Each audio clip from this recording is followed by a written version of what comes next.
আর এবার digital arrest তদন্তে ED প্রায় 150 কোটি টাকা প্রতারণার তদন্ত। গত মাসে কলকাতা পুলিশের জালে 2 আর এবার ধৃত দুজনকে হেফাজতে নিল ইডি। এ বিষয়ে আরো ডিটেল জানাবে অমিত, রয়েছে আমার সঙ্গে। অমিত, দেখো, ডিজিটাল অ্যারেস্ট সংক্রান্ত যে সাইবার প্রতারণা যা দেশ জুড়ে ঘটছে, সেই ঘটনায় আমাদের রাজ্যে প্রথম ইডির তরফে ইসিআইআর করে তদন্ত শুরু করা হলো।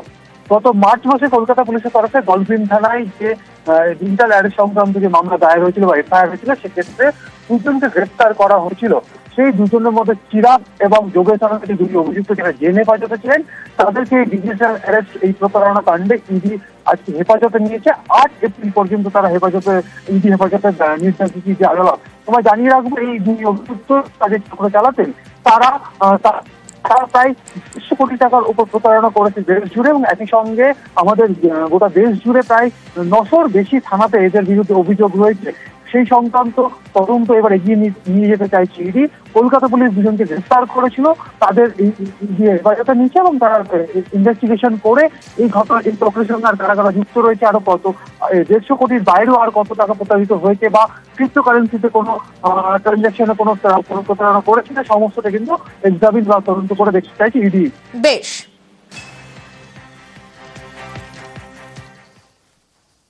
কলকাতার 50 নম্বর ওয়ার্ড, চাঞ্চল্যকর অভিযোগ। কি অভিযোগ জানেন?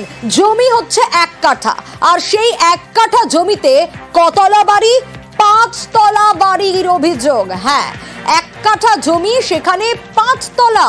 কেন এই অভিযোগ উঠে আসছে? কেএমসিতে বিল্ডিং প্ল্যান জালিয়াতির অভিযোগ।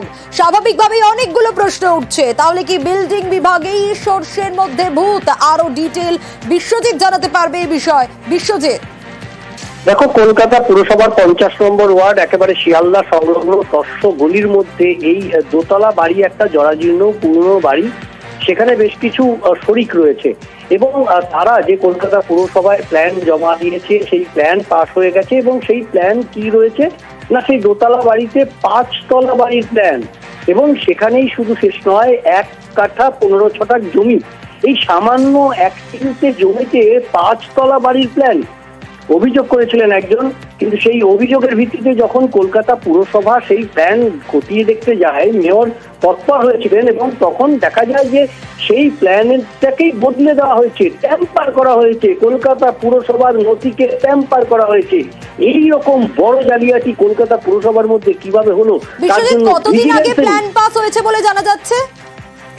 দেখো, এই যে বিষয়টি গত 2-1 বছরের মধ্যেই হয়েছে। নির্দিষ্টভাবে সেই সমস্ত তথ্য নিয়েই ভিজিলেন্স নির্দেশ দিয়েছেন কলকাতা পুরসভার মেয়র ফিরহাদ হাকিম, এবং এর পেছনে যারা রয়েছেন, এবং এই পেছনে যারা রয়েছেন সেই তাদের কড়া শাস্তির জন্য তিনি নির্দেশ দিয়েছেন। এবং এই বিষয় নিয়ে যাতে যে অভিযোগকারী, তিনি ক্রিমিনাল অফেন্সেরও মামলা করেছেন, সেই মামলাও পাশাপাশি চলবে, এমনটাই বলেছেন মেয়র ফিরহাদ হাকিম, যে এই বিষয়ে যাতে কোনোভাবেই যারা দোষ করেছেন, যারা এই ট্যাম্পারের কাজ করেছেন, তারা যেন কোনোভাবেই ছাড় না পায়। বেশ,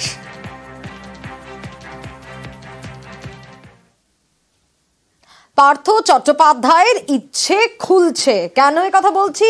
কসবার ইচ্ছে পার্থ চট্টোপাধ্যায়ের আবারও ঝকঝকে হচ্ছে। ছবি অন্তত সে কথাই বলছে, হচ্ছে সাফসুত্র, এবং ইচ্ছে অনুষ্ঠান বাড়ি কেন সাফসুত্র হচ্ছে? প্রায় বছর 3 বছর 3 বাদেই কিন্তু আবারও ইচ্ছের এই সাফসুত্র বলছে যে ইচ্ছে খোলার প্রস্তুতি যেন শুরু হয়েছে। কেন? কারণ ভিতরে কর্মীরা কাজ করছেন, রান্না চলছে। ছবি দেখাবো আপনাদের, রান্না বান্না চলছে ভিতরে, আর ইচ্ছে অনুষ্ঠান বাড়িতে আবারও কর্মীদের আনাগোনা দেখা যাচ্ছে। দেখুন সেই ছবি, যেখানে স্পষ্ট দেখা যাচ্ছে যে রান্না বান্না চলছে। 2022 সালের পর থেকে কিন্তু ইচ্ছে বন্ধ ছিল। আগের ছবিটা দেখাই, আগের ইচ্ছে এবং আজকের ছবিটা। এই আগের ছবি আর্কাইভ থেকে আমরা দেখাচ্ছি, যেখানে 2022 সালের পর পার্থ চট্টোপাধ্যায়ের গ্রেপ্তারির পরে ইচ্ছে বন্ধ হয়ে যায়। আর তারপর আজকে ইচ্ছের এই ছবি দেখা যাচ্ছে, যে ছবিতে দেখা যাচ্ছে যে কর্মীদের আনাগোনা ইচ্ছে অনুষ্ঠান বাড়িতে। শুধু কর্মীদের আনাগোনাই নয়, রান্নাবান্না চলছে সাফসুত্রর কাজ, একেবারে সাফাইয়ের কাজ চলছে। সেই ছবি দেখাচ্ছি আপনাদের, যে ছবি আজকের ছবি। মাঝে প্রায় বছর 3 বন্ধ ছিল ইচ্ছে, 2022-এর পর পার্থ চট্টোপাধ্যায়ের গ্রেপ্তারির পর থেকে বন্ধ ছিল। আর এখানে অনেকগুলো প্রশ্ন উঠছে, আদালত আর ইডির অনুমতি কি রয়েছে? আর এবার দেখাবো আমাদের প্রতিনিধি যখন আজ পৌঁছে গিয়েছিলেন তখন সেখানে ঠিক কি হলো তারপর।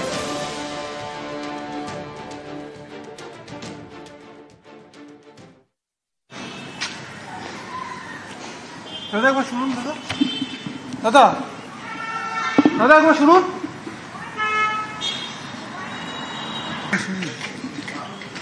মানে কিছু বলতে হবে আপনাকে কিছু বলতে হবে না। আপনি কবে থেকে আছেন এখানে দাদা? কাজ করেন? কি কাজ? আপনি কতদিন ধরে আছেন? লুকিয়ে পড়ছেন কেন? কি কাজ করছেন ভেতরে? লুকিয়ে পড়ছেন কেন? এখানে শুনুন, লুকিয়ে আছেন কেন? এটা হচ্ছে আজকের ছবি। 2022 সালে পার্থ চট্টোপাধ্যায়ের গ্রেপ্তারির পর থেকে বন্ধ থাকে ইচ্ছে। আজ আবার এই ছবিটা দেখা গেল, যেখানে রান্না হচ্ছে, যেখানে কর্মীরা কাজ করছেন। তাহলে কি ইচ্ছে খোলা হবে তার প্রস্তুতি চলছে? কিন্তু এখানে এলাকাবাসী অনেকগুলো প্রশ্ন তুলছে আদালত ও ইডির অনুমতি কি রয়েছে? ইচ্ছে খোলার জন্য কি অনুমতি নেওয়া হয়েছে?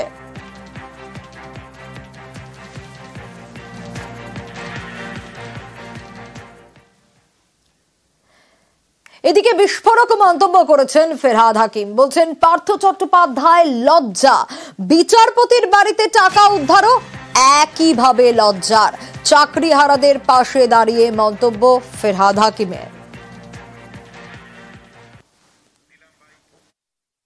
একটা হচ্ছে যে যেটা টাকা বেরিয়েছে, এটা আমাদের জুডিশিয়ারির পক্ষে সবার পক্ষে অত্যন্ত লজ্জার। যেরকম পার্থ চ্যাটার্জিটা লজ্জার আমার, সেরকম জুডিশিয়ারিটাও লজ্জার। গতকালই দেখেছিলাম সুপ্রিম রায়ে প্রায় 26,000 চাকরি বাতিল। মমতার নিশানায় বাম বিজেপি।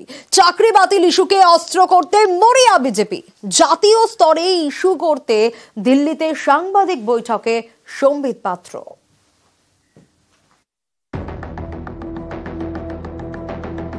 এক ধাক্কায় স্কুল সার্ভিস কমিশনের প্রায় 26,000 চাকরি বাতিল।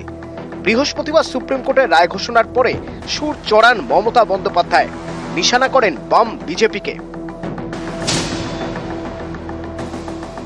এডুকেশন সিস্টেমটাকে কোলাপস করতে চাইছেন বিজেপি সিপিএম। একবার আপনাদের লজ্জা হলো না? সিপিএম নিজের আমলে কি করতেন? চিরকুটে চাকরি দিতেন। গণশক্তিতে যতগুলো রিপোর্টার চাকরি করে তাদের প্রত্যেকের বউকে আপনারা চাকরি দিয়েছেন চিরকুটে। কই তার তদন্ত তো হয় না? ভ্যাপামের কেসে কি হয়েছে? মধ্যপ্রদেশে 50-এর ওপর লোককে খুন করা হয়েছে। কি শাস্তি হয়েছে অপরাধীদের? হাইকোর্টে এই ভার্ডিক্টটা প্রথম দিয়েছিলেন বিজেপির একজন, যিনি এখন এমপি হয়েছেন। জাজমেন্ট জুডিশিয়ারি ছেড়ে দিয়ে বিজেপির এমপি হয়েছে। আজকে তারা কোন মুখে বড় বড় কথা বলে? তাদের দায়বদ্ধতা নেই, দায়বদ্ধতা ছিল না, এবং আমি বিশ্বাস করি এটা বিজেপি করিয়েছে। চাকরি বাতিল ইস্যুতে বিজেপিও সুর চড়াচ্ছে। তারা চাইছে বিষয়টিকে জাতীয় স্তরে ইস্যু করতে।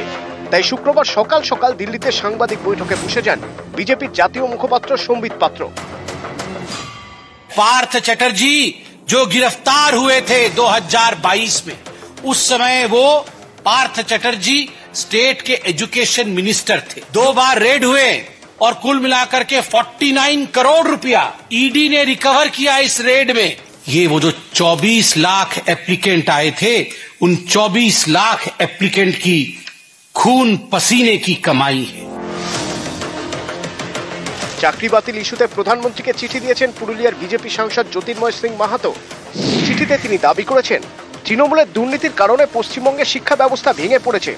শিক্ষাক্ষেত্রে সারা দেশ এগিয়ে গেলেও বাংলা পিছিয়ে পড়ছে। কেন্দ্রীয় সরকার এই বিষয়ে পদক্ষেপ করুক।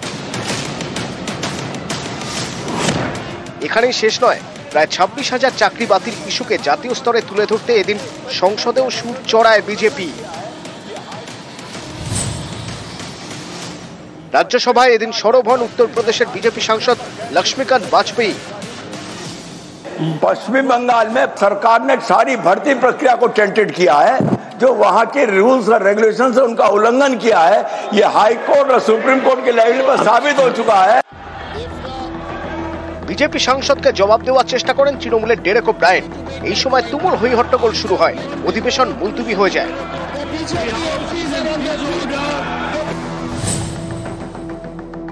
গোটা নিয়োগ প্রক্রিয়াকে যেভাবে কলুষিত করা হয়েছে, এটা রিপেয়ার করার মতন কোনো সুযোগ নেই। 1 বছর সময় পেয়েছিল আমাদের রাজ্যের সরকার, 1 বছর লেগে গেল, সরকার যোগ্য অযোগ্য স্পষ্ট করতে পারল না। যদি দুর্নীতি না থাকতো তাদের জীবনটা এরকম দুর্বিষহ হয়ে যেত না। আপনি যেদিকে যাবেন সেদিকে কিন্তু মূল কারণটা দুর্নীতি। নিউজ 18 বাংলা।